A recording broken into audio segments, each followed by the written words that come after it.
Welcome to the 101 Podcast. I'm your host, Rashad Phillips, and sponsored by Sherlon Champagne, the drink of champions.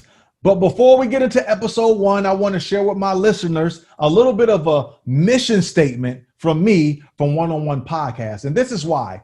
A lot of times when you hear these podcasts or these shows, you don't really know what you're going to get going into it. I want to be completely transparent with you guys up front to let you know before you hit that subscribe button what you're signing up for. So here's my mission statement. 101 Podcast will not talk about the same 5 players every day for the entire year. I will not talk about the same franchises every week. I will not pacify people with false narratives within the game. And I will always be transparent when it comes to sports topics. I'm also here to cover every team and its players to the best of my ability. Even though that's an impossible task, I'm up for the challenge. I will try to do my best. The love will be spread out equally. And again, I will try my hardest to make sure every player in each sport gets their flowers. Also, I'm not always going to be right. You're not always going to agree with me, but I am always going to be pure to the game, to the pure essence of it. And with that being said, I'd like to welcome you all to the 101 Podcast. So I have an interesting topic today to talk to you all about. And I want to get started now. I've kind of created my own position dictionary metric, and it's helped me appreciate, learn, and evaluate players better as a whole. And before you think it's analytics, it's not. It's really simple, but much needed in the basketball space, especially in the NBA. But I also believe this new dictionary, this new metric can really help college recruiting, high school prospect scouting. The old position structure is completely outdated. The evolution of the game has surpassed the 100-year-plus old position system. It also will structure debates and player legacies more accurately. I've been around basketball for over 40 years. I've done it at every level. I've done it at a historic pace, at a record-setting pace. So I believe I'm qualified to speak my thoughts on this matter. So I want to talk about a term that we've used over the years that I believe has caused more harm than good, and that's the term tweener. And let's look back at a player, one of my favorite NBA players today, in Draymond Green. He's a defensive player of the year. He's a champion. He's an all-star. He's a great leader, and he's one of the greater personalities in all of sports. When Draymond was coming out of Michigan State, entering the draft, a lot of NBA scouts and personnel didn't know how to slot Draymond Green, so they called him that word, tweener. I believe that was the reason why Draymond slid to the second round in the draft, because they didn't know how to slot who Draymond was. Now, later on in this episode, I'm going to tell you exactly what Draymond is and why he's been so great at the NBA level. But when you look at his draft stock and a lot of players that went before him, it was because they were slotted into positions. So NBA personnel felt comfortable drafting guys that were point guards, shooting guards, small forwards, power forwards, and centers. They didn't want to take a risk on a guy that they labeled a tweener. So this is another example of why I created my position dictionary, so everyone can understand how to be slotted properly, so it won't cost you draft status, recruiting, or being labeled something that you're not. We're trying to jam 50 different basketball styles in 5 slots. The terminology must evolve with the times. Here it is. Here's my definition for the positions. TG, meaning traditional guard. PG, point guard. HG, hybrid guard. CG, combo guard. SG, shooting guard. SF, small forward, DF, dual forward, SB, stretch big, HP, hybrid post, PF, power forward, PC, point center, C, center. 12 positions instead of 5. Now, let me give you the definitions and the players that fit under them, and I'll dig a little deeper on my terms and reasons. Let's go. So let's run down my definitions, like I said, for all the positions, and I'll give you examples of current players and past players that may fit the bill. So let's start with TG, traditional guard. This player prefers to distribute the ball at all costs. They rarely choose to use their own offense. They prefer to pass the ball to others, a sacrificial position that is best served when surrounded by shooters and scorers. So an example of a traditional guard would be someone like Rajon Rondo or Lonzo Ball, Ricky Rubio. And if you want to dig deeper, I would call Jason Kidd a traditional guard, and even John Stockton. Now let's move to the next one. Point guard, PG, right? This player has a perfect blend of vision, decision-making, and scoring. Picks and chooses when to display either three. Depending on time and situation, they can dominate the game with their tools. So for an example, Chris Paul, Trae Young. You want to dig deeper, Magic Johnson, Isaiah Thomas, Gary Payton, Kevin Johnson. These are guys that I consider the point guard position. So before I move forward, you're probably asking yourself, Rashad, why add more positions? Well, my answer is easy. It's Steph Curry. You know, Curry has been so great and so rare at the same time. It's created debates and arguments for the last 5 to 8 years. And I believe my definitions can help place Curry in his rightful place and also cure the toxic arguments that I see all the time. For an example, the common debate is that Steph Curry has a chance to be the greatest point guard ever. Well, in my book, that's completely false and it's reckless. The first mistake is slotting Steph Curry as a point guard. It just shows how flawed the old position system truly is.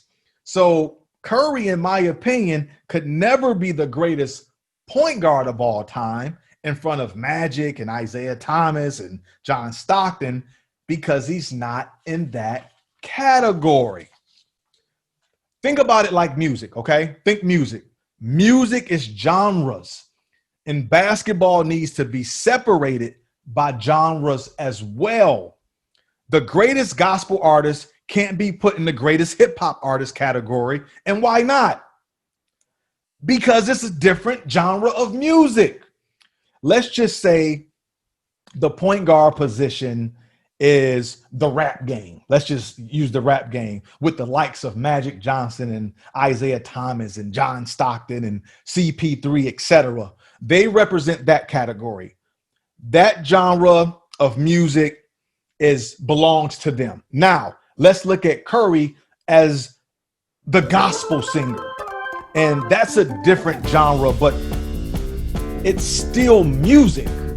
So when I look at Steph Curry, we've miscategorized his genre of music. And that's the mistake that I see people continue to make when talking about Steph Curry, which takes me to my next definition, which I believe Curry kind of birthed and gave it an identity, and that's the hybrid guard, which I believe Curry is the greatest hybrid guard to ever live. So let me give you my definition of HG, the hybrid guard. A rare breed of scorer and initiator. This type of player can disrupt your entire game plan. Typically, the deadliest player on the court when the ball is in his hands. Scorer, passer, shooter, and unique play style. So for an example, Steph Curry fits under that. Damian Lillard is a hybrid guard. He fits under that. Jamal Murray fits under that. I would even put James Harden in that hybrid guard category as well. Now, when you dig deeper and look at some of the past players like a Allen Iverson, does he fit the hybrid guard term? I think he does, but I still believe Allen Iverson was a shooting guard. He was just small, but he was dominant playing the shooting guard position. Now you think of Kyrie Irving. I believe Kyrie is a hybrid guard as well, and he fits that category too. Let's move to the next definition, which is the combo guard. Now, this is a common term that has been used for a while now, but here's my definition of the combo guard, CG. This type of guard is the jack of all trades. He or she can play with or without the ball. They can serve as scorers, offensive initiators, and are great ball handlers. For an example, Victor Oladipo comes across as a combo guard to me. CJ McCollum comes across as a combo guard to me as well. Those are guys that kind of fit that definition. CG, combo guard. The combo guard is the position that has kind of swept through basketball. It's really become a common position, but I think of past greats like a Joe Dumars. He's one of the first great combo guards. He kind of set the mold for playing that position alongside the great Isaiah Thomas. Joe Dumars served as a great ball handler, a scorer, defender, knockdown shooter, distributor when needed. He kind of is the poster player for the combo guard, which leads me to shooting guard, the standard position in the NBA. So here's my definition of shooting guard. Prototypical position that complements very well. They have a scorer's mentality and can usually serve as the number one option in a traditional offense. So examples of that, Klay Thompson is a shooting guard. Devin Booker's a shooting guard. DeMar DeRozan's a shooting guard. You go with past greats, Michael Jordan obviously was a shooting guard. Kobe Bryant was a shooting guard. Dwayne Wade was a shooting guard. Reggie Miller was a shooting guard. Ray Allen and also Allen Iverson to me was a shooting guard. So they kind of fall under that definition of shooting guard. So let's move forward to the next position, which is small forward / wing, kind of the same thing. Here's my definition. A position that usually is designated for a player with good size, traditionally known for being a bigger shooting guard with more interior and rebounding responsibilities. For an example, Jason Tatum, Kawhi Leonard, Pascal Siakam, Paul George. These are your typical wings. Brandon Ingram. These are guys that play the small forward wing position, pretty standard. Now, this next position, I believe, was birthed by LeBron James. Ever since LeBron has entered the NBA, we haven't been able to identify what he truly is. We've become lazy in our terminology, and we've called him a point guard, a power forward, a point forward. I've even heard people call him the greatest point guard ever. Like, we're just throwing out terms that really don't fit LeBron, and he's that unique of a player. But here's a term that I believe fits LeBron and maybe a few other players around the NBA as well. It's called the dual forward position. And here's my definition of dual forward. The constant do-it-all position. This player serves as usually the offensive initiator, facilitator, rebounder, and scorer, typically the number one option for their style of play. A dual forward is the most dangerous and gaudy position in basketball. For an example, Luka Doncic is a dual forward. Giannis Antetokounmpo is a dual forward. I believe Ben Simmons is a dual forward. We've heard time and time again in the past, Ben Simmons is a point guard. He's a power forward. I've even made the mistake of calling him either two, But this definition serves Ben Simmons as well. Let's dig deeper, though. Let's dig a little bit deeper into this term of dual forward so we can break it down more. This position is like a V12 engine to an offense.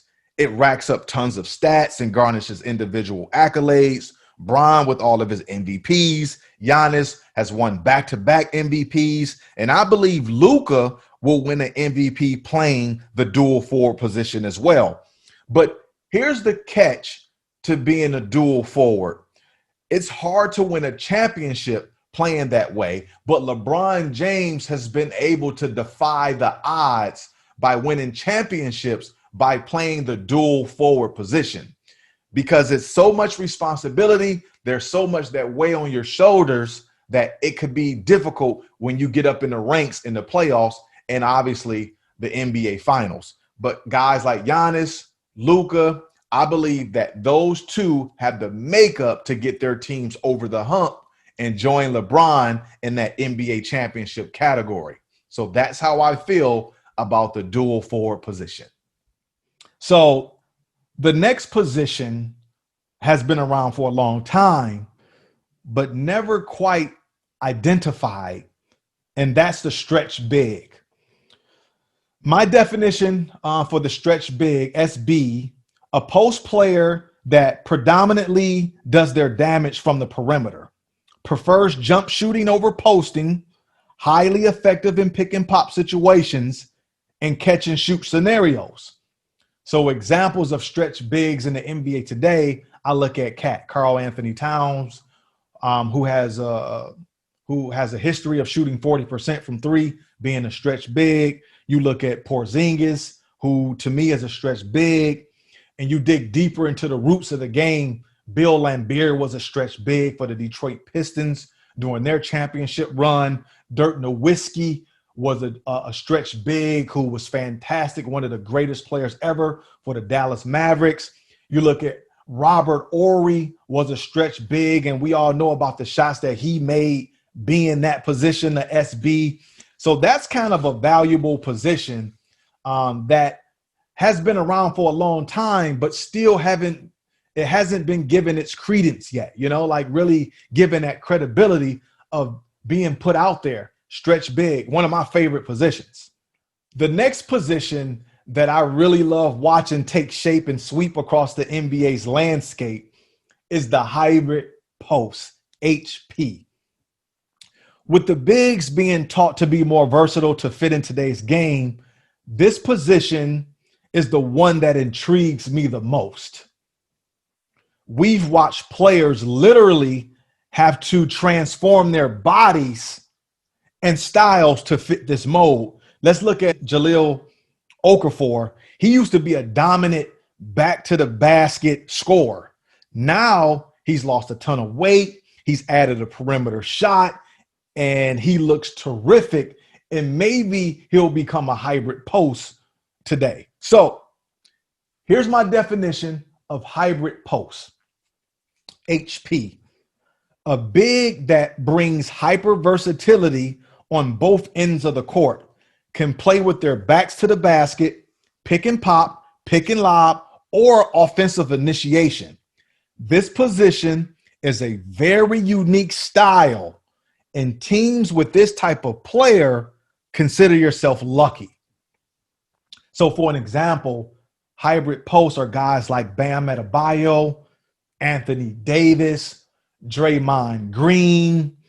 And if you want to go back in time, you think about a guy like a Kevin Garnett, right? Kevin Garnett, to me, wasn't a power forward. He was more of a hybrid post. And I think a lot of times we haven't been able to categorize Kevin Garnett, and we called him a power forward, but I think this definition fits KG. So hear me out. This position, hybrid post, usually wins Defensive Player of the Year awards and or makes first, second, third team all defensive type of accolades, because when you're a hybrid post, again, the definition, you do a little bit of everything. So when you look at Anthony Davis and Draymond Green and Bam Adebayo, those are guys that command the attention on the offensive end, but also are the anchors on the defensive side of the ball too. So that's why I look at like a Kevin Garnett as a player that I would call a hybrid post. So let's move forward to the next position, which has been around forever, and that's the power forward. The standard back to the basket scorer that provides interior production on both ends of the court. Typically, this position rarely leaves the painted area and does their damage at close range. This position is starting to become less and less as the game continues to highlight space and pace basketball. So examples of power forwards in today's game, I look at like Montrezl Harrell, Tristan Thompson, and obviously you want to go old school. You look at Tim Duncan, who is the greatest power forward ever. You look at Chris Webber, who embodied the power forward position. Karl Malone was one of the all-time great power forwards, even Charles Barkley. So the power forward position has a lineage of greatness down the line, but it's running thin in today's game, but still something that you want to keep around for teams. The center position. Here's my definition of the center, and this is the dinosaur of the positions. It's been there since day one, the tallest person on the floor. But here's my definition of the center. Usually the biggest player on your team that produces interior offense, defense, and rebounding. Not typically your most dangerous position in today's game, but still is a valuable asset. So you look at Joel Embiid, Steven Adams, Andre Drummond, and you go old school when the position really had a life of his own with Shaq, David Robinson, Patrick Ewing, Kareem Abdul-Jabbar, Hakeem Olajuwon, just when that position really flourished back in the day. Now, last but not least is a term that I think we all came up with a long time ago, but again, has never been brought to light. That's point center. Here's my definition of point center. The team's biggest post player that serves as the initiator, passer, scorer, and focal point. This position is rarely seen or used in the NBA, but proves to be lethal when surrounded with willing slashers and shooters. Now, for an example, Jokic is a point center. Denver runs a lot of DHOs, sets to allow Jokic to make decisions depending on the coverage. You look how Denver drafted in their roster, you can see it's built around Jokic's skill set. You look at Jamal Murray, Michael Porter Jr., they drafted RJ Hampton, players who can play off the ball and slash, and they went to the Western Conference Finals playing through their point center in Jokic. Again, a very rare type of position, but if you get a hold of one, you can run your offense through your point center and everybody else around them will still get rewarded because they can do so much with the ball, a lot like Jokic. Since I've given you guys a metric of positions, and here's how I believe it can help the college recruiting and identifying kids moving forward with their styles. I get calls from college coaches and NBA scouts all the time. And the question that I get asked the most is, Shad, what is he or she in regarding to the position?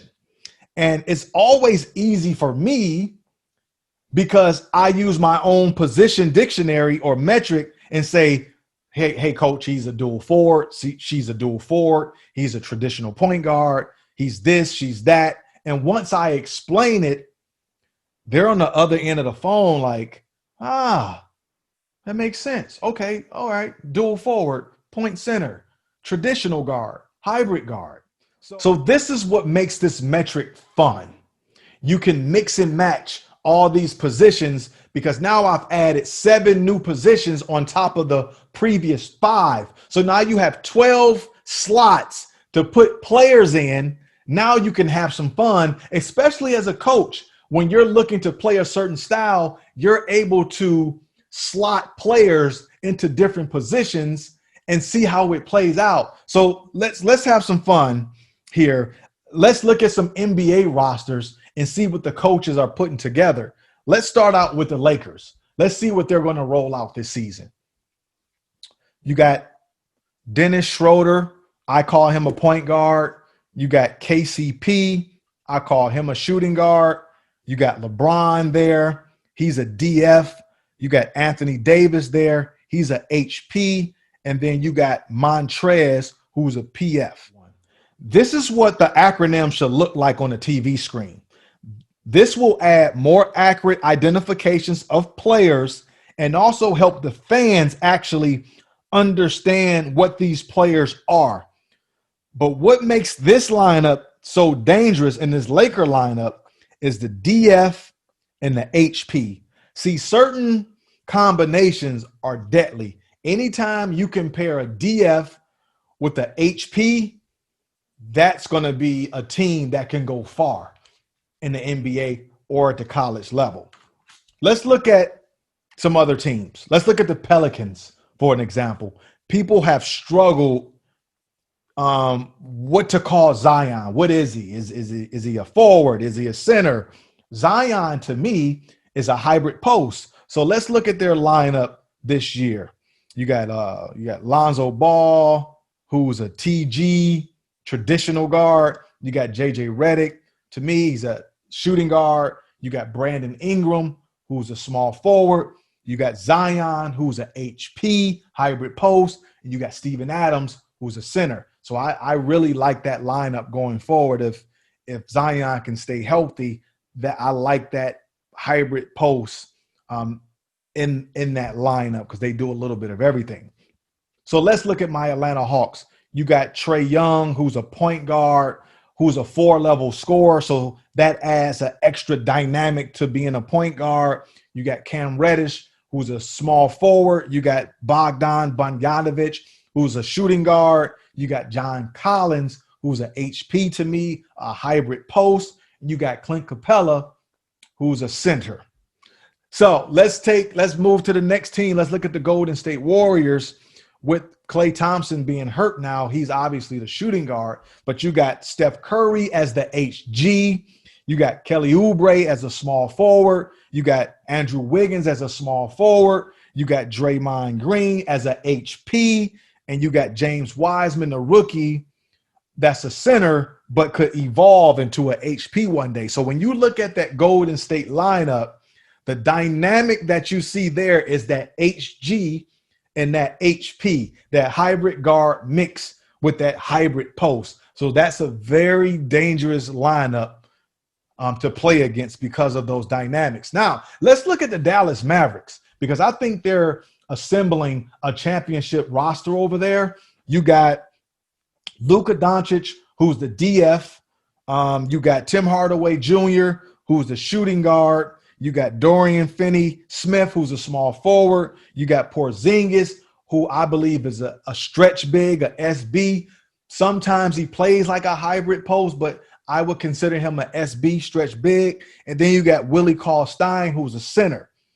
So anytime, again, you can pair that dual forward and that SB, that makes it really dangerous. Luka playing that LeBron type of position at DF, it's just going to always keep the Mavericks in championship contention because their roster has that dynamic on it. What's fun about this exercise is that it's universal. It works for college lineups. It works for high school, AAU, what have you. And again, it's just a metric that serves all of basketball, not just the NBA. And I'm glad I was able to kind of share this with you all today and show you how I personally view the game. And I use this metric in scouting and identifying talent or what have you. For the last time, let's stop trying to fit 50 different styles into 5 boxes. It's kind of ruined players' value to some sort and also misled millions who are still stuck in the Old Testament. The game has evolved. The players have expanded. Therefore, the terminology must be updated. Thanks for joining me at One of One Podcast. I am your messenger, Rashad Phillips. Until the next time, talk soon.